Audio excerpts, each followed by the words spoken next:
سانگلہ ہل بار کے انتخابات، عمران مشتاق صدر اور خضر حیات بل جنرل سیکرٹری منتخب۔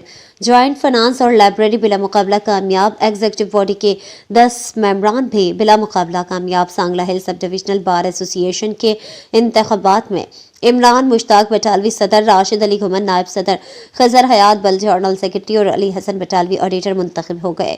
جوائنٹ سیکرٹری کے لیے عطیہ نورین، سیکرٹری فنانس کے لیے صفدر حسن بوبک اور لائبریری سیکرٹری کے لیے عظما طارق بلا مقابلہ منتخب ہو گئے تھے۔ چیئرمین الیکشن بورڈ کے ملک صلابت علی ایوان نے انتخابی نتائج کا اعلان کر دیا، جس کے تحت عمران مشتاق بٹالوی نے 124 اور مد مقابل حسن جاوید چٹھا نے 70 ووٹ حاصل کیے۔ نائب صدر راشد علی راشد گھمن نے 120 اور قمر الزمان نے 68، جنرل سیکرٹری خضر حیات بل نے 110 اور میاں فیصل ایوب بٹالوی نے 84، آڈیٹر علی حسن بٹالوی نے 111 اور محمد اعظم ظفر نے 83 ووٹ حاصل کیے۔